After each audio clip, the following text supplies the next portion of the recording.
This is Your Healing Story is a Love Story, and I'm your host, Nisha Modi. I'm a life coach, writer, and facilitator, and I believe a better world is a more vulnerable one.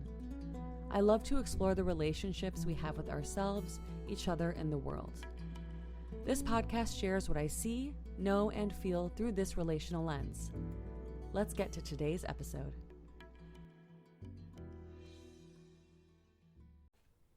One of my love stories is a myth. I wrote this myth based on myth-mending sessions I had with Téo Montoya, who engages in indigenous futurism, archetypal myth work, and human design. This was a beautiful container where I found a significant shift in the way I relate to my mom, my mother wound, and the earth. After this work, I believe it is undeniable that crafting myths can show us truth, reverence, and humility while we hold our broken parts with the same. I'd love to hear what comes up in your mind and body and soul when you read or listen to this. Please let me know in the comments. My myth begins with reflection of ritual, family, and the land through my story. I've shifted from not having an altar to creating my own, from having no daily ritual to feeling off if I didn't remember to revere my ancestors and myself in the morning.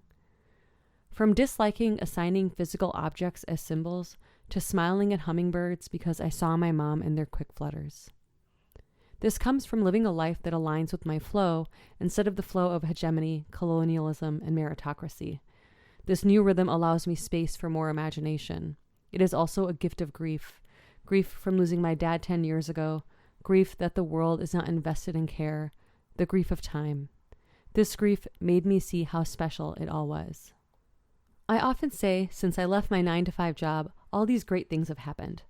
But it wasn't that job or any career I had before as a consultant, recruiter, speech therapist, or librarian that was the problem.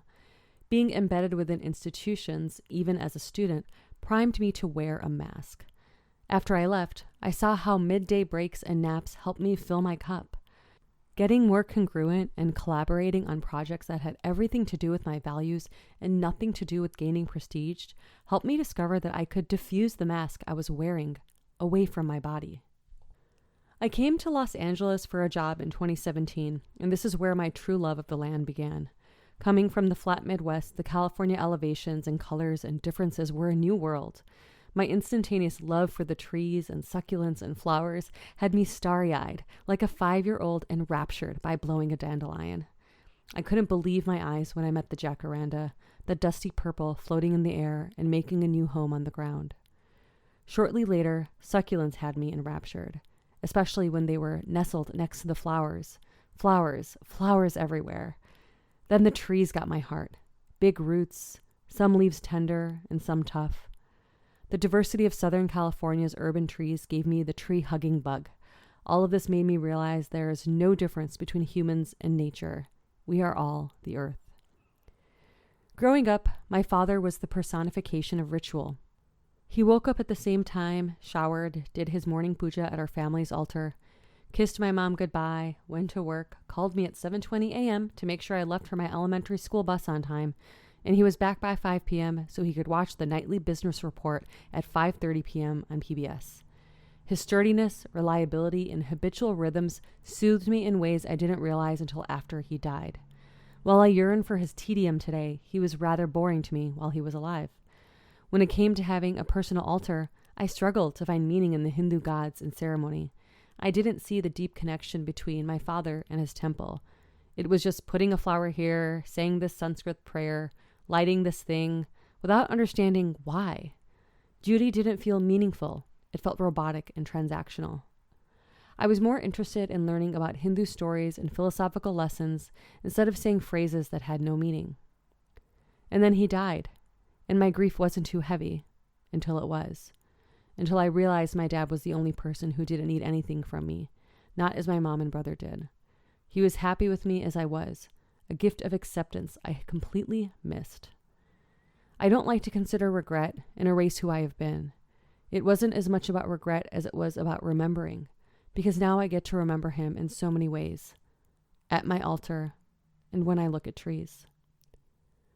My dad's presence was steadfast. He went to every parent-teacher conference. He went with me to open my first bank account. He made sure I got a credit card when I was 18 so I could build credit. He advocated for me when I didn't make an advanced math program. He was, without fail, always fucking there, like the roots of a tree holding it all together, whispering to other roots to make sure they knew what was up, giving shade, and bearing fruit in ways we take for granted. My dad is a tree, past, present, and future. I thought my mom would be a flower in my myth. She found joy in more frugal yet quite beautiful flowers. She adored little buds, carnations, bright daisies, and whatever you could get from the grocery store for $2.99 a bunch. It was a calculated choice to get the best bloom and arrangement. My mom didn't do fillers like baby's breath, and she wasn't a fan of keeping excessive leaves on flower stems. She taught me to cut the stems at an angle so they grow better and save the packets of flower food for another day. She still has the same sweet vases she used years ago, mostly bought at thrift stores and garage sales. But you wouldn't know because my mom is an artist. Her eye might be frugal, but it beams with design. It made me see that my mom isn't the flower. She is what feeds upon it. Once, while having a quiet breakfast, my mom, looking out the patio door, pronounced, "That bird is pregnant." My brother and I broke into laughter at the random, fleeting nature of my mom's thoughts. It was a perfect example of her connection to nature and off-topic commentary, fleeting from one thing to another without context, wondering why none of us could keep up. It felt like part of her constitution. I have fought it, and I have tried to escape it, but I have found that being with it and observing it helps me understand. Fight or flight became watch and love. My mom is a hummingbird, small and mighty, flitting quickly from one place to the next with her long beak in your business. You might not want the invasion, but it somehow finds a way to support the ecosystem by providing a great help tip, offering practical money-saving advice, or giving you a gift you didn't ask for that is probably useful. It has made me mad, and it has made me smile. While I have wished my anger didn't exist, I see the lessons in this polarity. The hummingbird can beat its wings up to 80 times a second and can pack 40% of its body weight in fat for migration, nectar-filled and efficient. Something about that felt right for my mom. She gets the deals, moves to the next place, and packs it in so she can nurture the most.